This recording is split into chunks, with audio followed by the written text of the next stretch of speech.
The impact of the Meuse-Argonne offensive extended far beyond its immediate military consequences. The battle had demonstrated that American industrial capacity, when fully mobilized, could support military operations on a scale that dwarfed anything previously attempted. The United States had transported, equipped, and supplied over 2 million soldiers across the Atlantic Ocean and sustained them in combat against the most professional army in the world. Major Charles Whittlesey, whose Lost Battalion had become a symbol of American determination, reflected on the transformation that had occurred not just in the American Army, but in American society itself.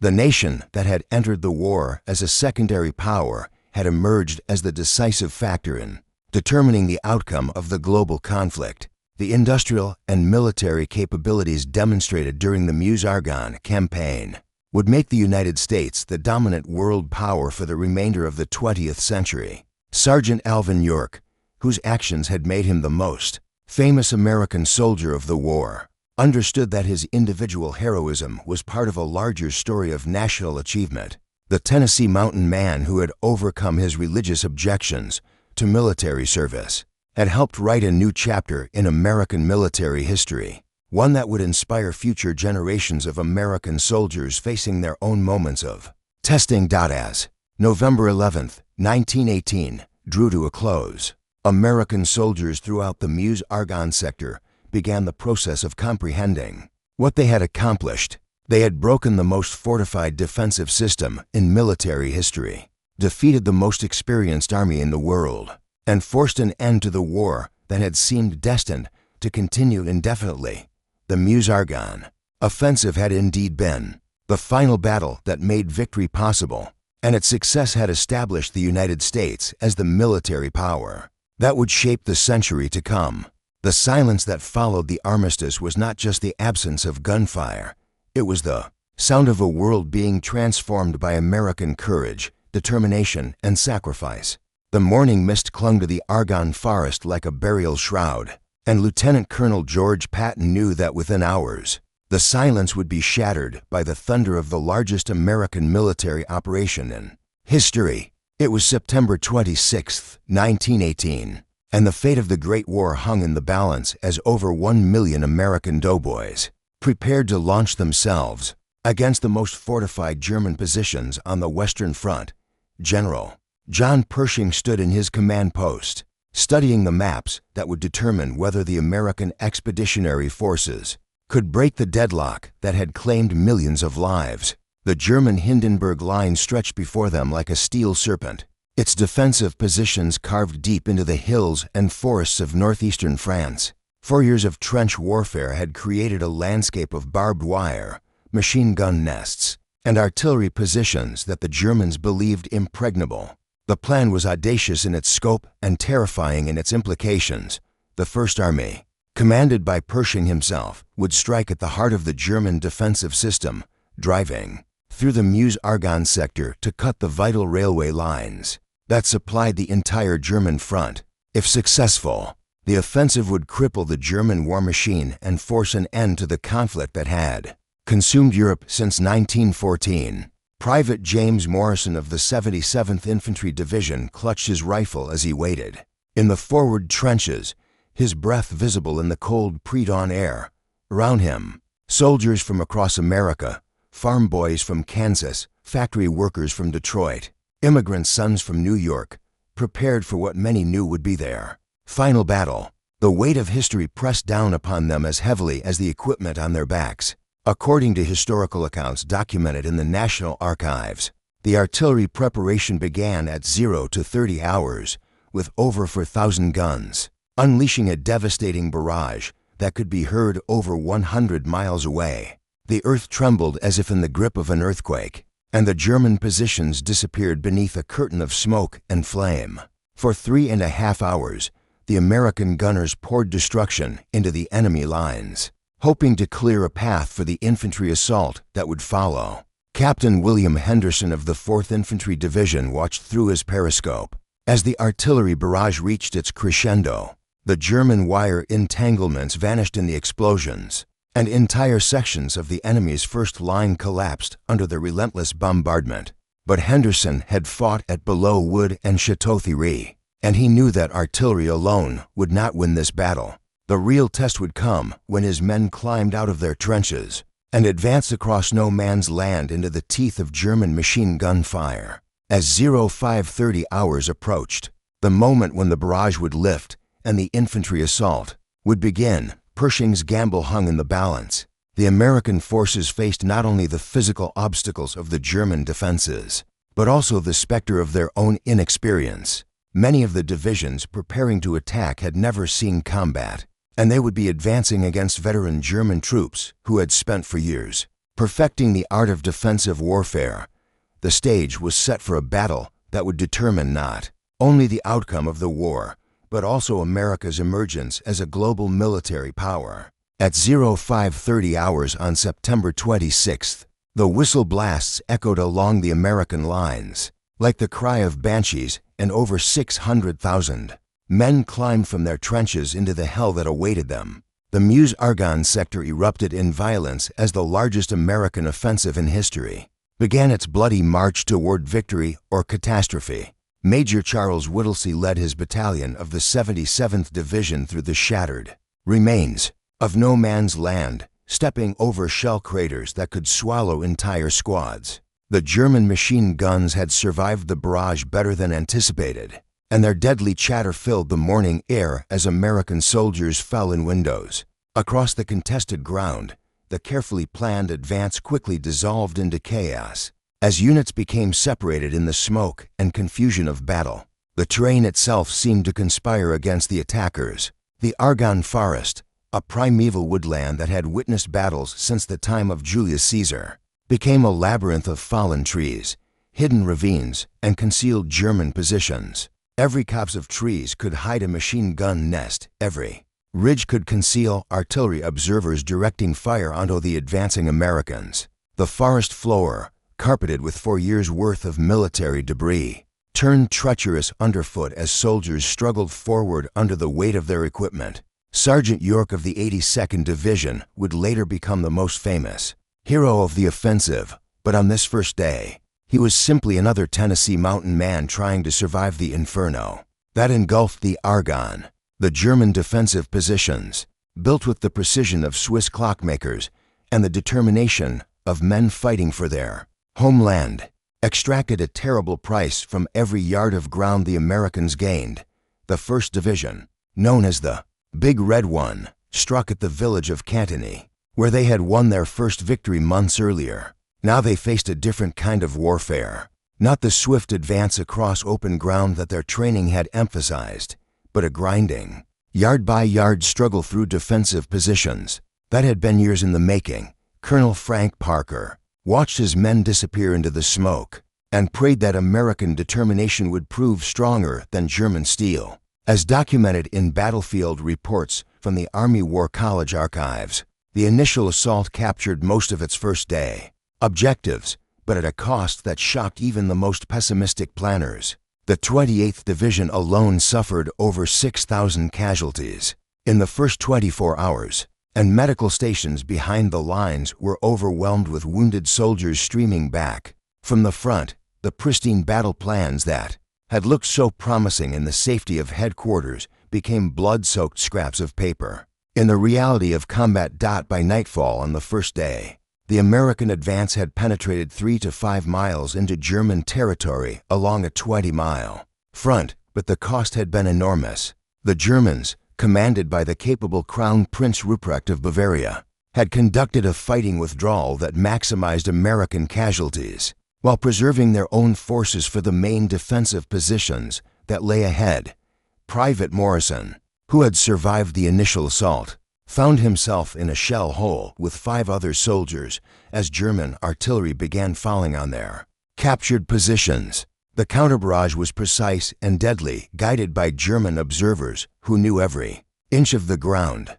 The Americans had learned that taking ground was only the beginning. Holding it would require a different kind of courage altogether. The first phase of the Meuse-Argonne offensive had succeeded in its primary objective of breaking through the German front lines, but the bloodiest fighting still lay ahead. October 2nd, 1918. found Major Charles Whittlesey and 550 men of the 77th Division, cut off deep in the Argonne forest, surrounded by German forces and fighting for their lives in what would become known as the Lost Battalion. Their desperate situation embodied the larger struggle of the American forces, who had advanced faster than their supply lines could follow, and now faced the full fury of German counterattacks. The morning had begun with promise as Whittlesey's composite force of infantry and machine gunners advanced through the fog-shrouded forest, following what appeared to be a gap in the German lines. The veterans of the Rainbow Division had warned them about the dangers of advancing too quickly in the Argonne, where German defensive positions were layered like the rings of an onion. But the orders from division headquarters were clear: maintain the advance at all costs. By midday, Whittlesey realized his fatal error. The gap in the German lines had been a carefully prepared trap, and now his battalion was isolated in a ravine with German forces closing in from all sides. The wireless radio had been destroyed by artillery fire, and the carrier pigeons that represented their only link to headquarters were dying one by one. As German snipers picked them off, the sound of German voices calling to each other through the trees told Whittlesey that his position was known and that escape was impossible. Captain Nelson Holderman of the 307th Infantry Regiment organized the defense of their improvised perimeter, placing his machine guns to cover the most likely German approach routes. The men dug shallow foxholes in the rocky soil and prepared for a siege that would test every aspect of their training and character. Water was scarce, food was limited, and medical supplies were virtually non-existent. But surrender was never discussed among the American officers. The German attacks began on the evening of October 2nd and continued with methodical precision. For the next 5 days, General Friedrich von Lossberg, the German commander responsible for the Argonne sector, was determined to eliminate this American penetration before it could be reinforced. Wave after wave of German infantry, supported by artillery and machine gun fire, crashed against the American position like ocean waves against a rocky shore. According to military historians cited in the Smithsonian Institution's archives, the Lost Battalion's ordeal became a symbol of American determination in the face of overwhelming odds. The men shared their last drops of water and divided their remaining rations into smaller and smaller portions as the siege continued. Wounded soldiers refused evacuation because there was nowhere to evacuate to, and dead comrades were buried in shallow graves scraped from the forest floor. Private Abraham Krotoshinsky became the battalion's lifeline to the outside world, volunteering for the suicidal mission of carrying messages through the German lines to American headquarters. 3 times he made the journey through enemy territory, dodging German patrols and surviving artillery barrages to maintain communication with the forces, attempting to rescue the surrounded battalion. On October 4th, the situation reached its nadir when American artillery, attempting to support what they believed was an advance by Whittlesey's men, began falling on the Lost Battalion's positions. Cher Ami, the last surviving carrier pigeon, flew through a hail of shell fragments to deliver Whittlesey's desperate message: "We are along the road parallel to 276.4. Our own artillery is dropping directly on U.S. For heaven's sake, stop it." The friendly fire ceased, but the German pressure continued to mount. By October 5th, fewer than 200 men remained effective in the battalion's ranks, and ammunition was running dangerously low. Whittlesey faced the terrible decision that had confronted commanders throughout history: whether to surrender and save his remaining men or continue fighting against hopeless odds. The answer came from the soldiers themselves, who voted with their actions to continue the fight. They had come too far and sacrificed too much to surrender now. Even in the face of certain death, the Lost Battalion would hold its position until relief arrived, or until the last man fell. October 8, 1918.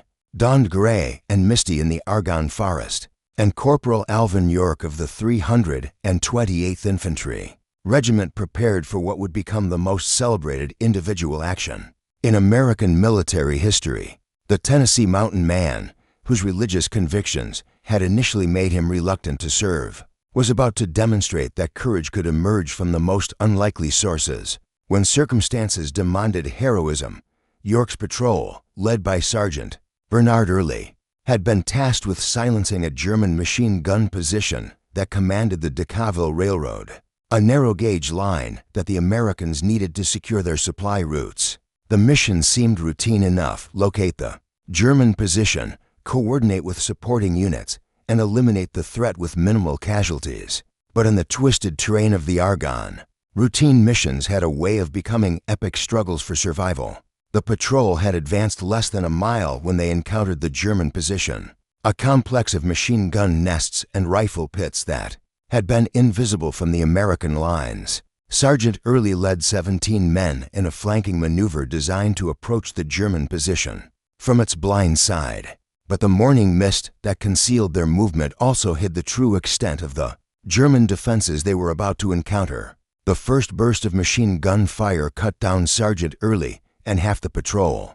Before they could take cover, the survivors, including York and 6 other soldiers, found themselves trapped in a small depression with German fire coming from multiple directions.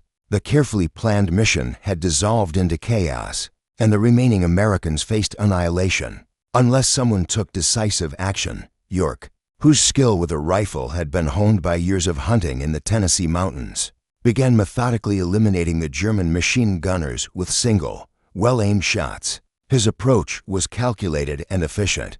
He worked from the rear of the German position forward, preventing the surviving gunners from realizing that their comrades were being systematically eliminated. Each shot echoed through the forest like thunder, and each shot brought the surviving Americans closer to survival.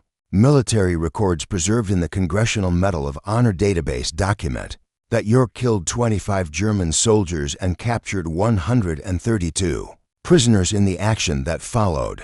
When German Major Paul Valmer attempted to organize a counterattack with his remaining men, York shot down the officers with the same deadly precision he had used against the machine gunners, effectively ending organized resistance in the sector.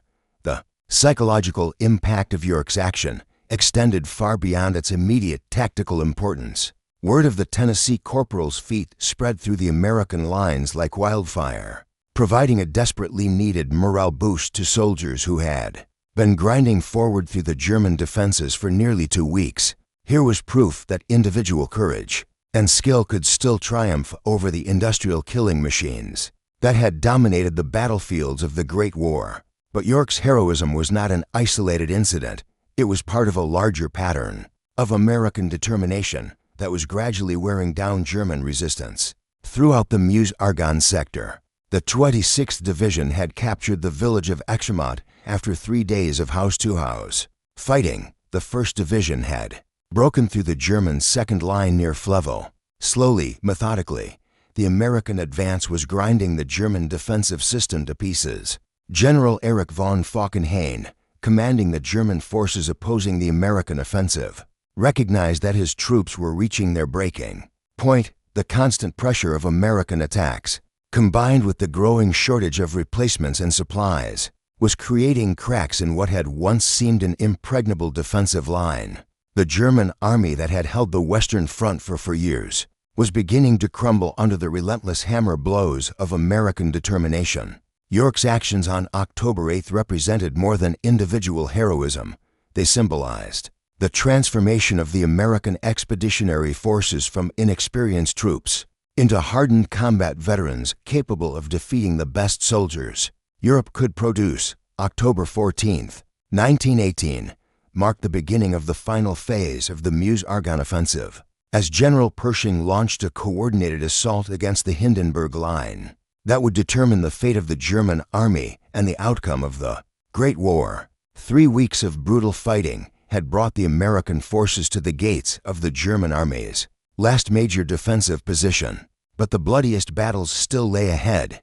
The Hindenburg Line, known to the Germans as the Siegfried Stellung, represented for years of military engineering expertise, concentrated into a defensive system that its creators believed could never be breached. Concrete bunkers, interconnected by deep trenches and protected by multiple belts of barbed wire, stretched across the Meuse-Argonne sector like a medieval fortress wall. German machine gun positions were sited to provide overlapping fields of fire, and artillery batteries were positioned to deliver devastating barrages on any attacking force. Lieutenant Colonel George Patton, commanding the 327th Tank Battalion, studied the German positions through his binoculars and felt the familiar mixture of excitement and dread that preceded major combat operations. His Renault tanks, mechanical marvels that had promised to revolutionize warfare, had proven vulnerable to German anti-tank rifles and artillery fire. But Patton knew that armor and infantry working together could achieve what neither could accomplish alone. The assault began at 0530 hours with the largest artillery barrage in American military history up to that point. Over 5,000 guns, ranging from small field pieces to massive railway artillery, poured destruction onto the German positions for 4 hours. The earth shook under the impact of high explosive shells, and vast clouds of smoke and dust obscured the battlefield as American gunners attempted to blast a path through the German defenses. Private First Class Samuel Woodfill of the 5th Division waited in his forward trench as the barrage lifted and the order came to advance. Around him, soldiers who had survived 3 weeks of continuous fighting prepared for what they hoped would be the final assault of the war. The faces of the men reflected the strain of prolonged combat, hollow-eyed from lack of sleep, gaunt from irregular meals, but hardened by the knowledge that they had come too far to fail now. As recorded in the official history of the American Expeditionary Forces compiled by the Army Historical Foundation, the breakthrough came at the junction between the German 45th Reserve Division and the 5th Bavarian Reserve Division.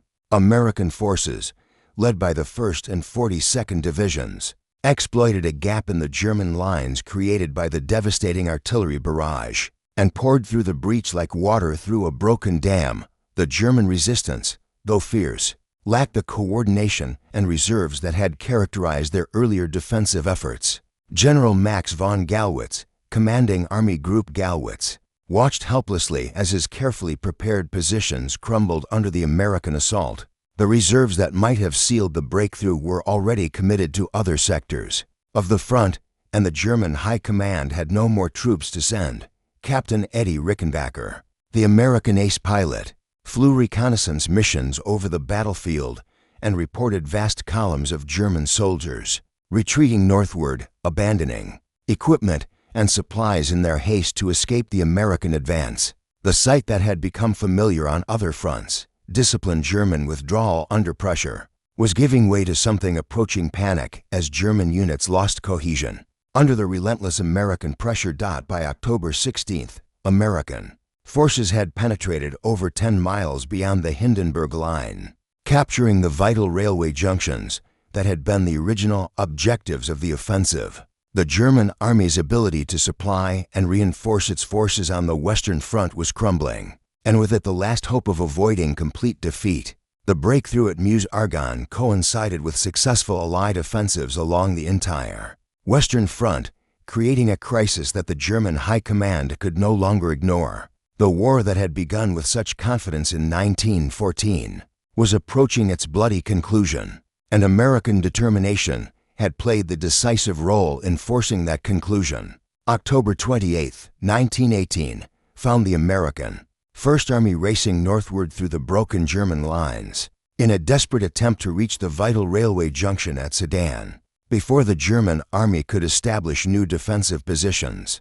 The breakthrough at the Hindenburg line had transformed the Meuse-Argonne offensive from a grinding battle of attrition into a mobile pursuit that tested American supply lines and command structures to their limits. General Pershing, his headquarters, now established in the captured German town of Sully, faced the delicate task of maintaining pressure on the retreating German forces while ensuring that his advancing divisions did not outrun their supplies or stumble into each other in the confusion of rapid movement. The prize of Sedan, the railway hub that controlled German communications throughout the northern sector of the Western Front, lay tantalizingly close. But so did the possibility of a coordinated German counterattack that could turn American victory into catastrophic defeat.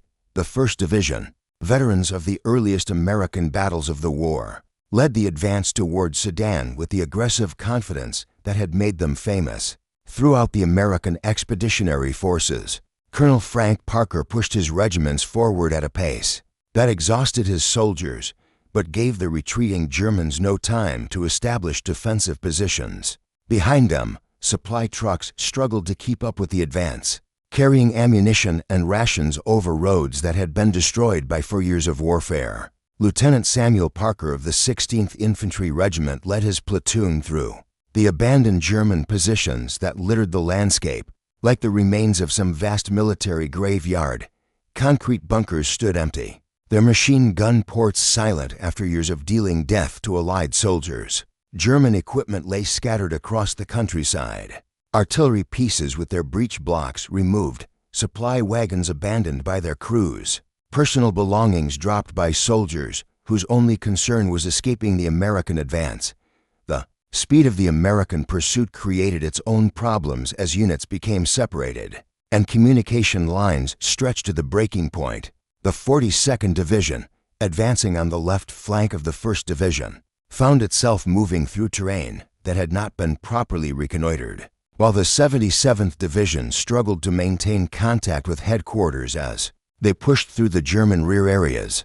Intelligence reports filtered back to Pershing's headquarters painted a picture of German demoralization that exceeded the most optimistic American predictions. According to documents captured from German command posts and preserved in the National Archives, entire German divisions were reporting strength levels below 50%, and desertion rates were climbing daily as German soldiers abandoned their units rather than face continued fighting against an enemy that seemed to possess unlimited resources and determination. The psychological warfare aspect of the American advance proved as important as the physical destruction of German defensive positions. German civilians in the path of the American advance reported seeing endless columns of fresh American troops moving northward, while overhead American aircraft dominated the skies, providing reconnaissance information and attacking German supply lines with impunity. The image of German invincibility that had dominated European warfare for years was crumbling before the evidence of American military might. Colonel Douglas MacArthur, commanding the 84th Infantry Brigade, pushed his units forward with characteristic aggressiveness, determined to be the first American officer to enter Sedan. His rivalry with other American commanders added an element of competition to the advance that probably accelerated the pursuit, but also created coordination problems as different American units converged on the same objectives without proper communication. By November 1st, American forces were within 5 miles of Sedan, close enough to observe German railway traffic fleeing northward, and to direct artillery fire onto the railway lines that represented Germany's last hope of maintaining their positions. On the Western Front, the town that had witnessed the decisive defeat of Napoleon III in 1870 was about to witness another German defeat, this time at the hands of American soldiers who had traveled 3,000 miles to participate in Europe's war. The final phase of the Meuse-Argonne offensive had evolved from a battle of position to a race against time, with American forces struggling to complete the destruction of German resistance before political developments could intervene to save their enemies from total defeat. November 11th, 1918, at precisely 11 o'clock in the morning, the guns fell silent along the Western Front, and the Great War that had consumed Europe for years and for months finally came to an end. The Meuse-Argonne offensive, which had begun 47 days earlier with such uncertainty and cost so much blood, had achieved its ultimate objective, the complete collapse of German resistance, and the end of the most devastating conflict in human history.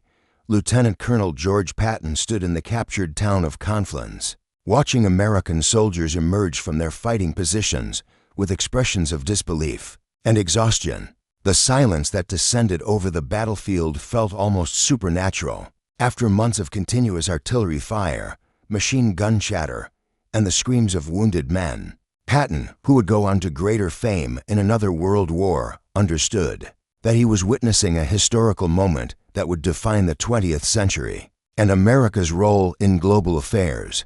The final statistics of the Meuse-Argonne offensive told the story of American determination and sacrifice in numbers that still stagger the imagination.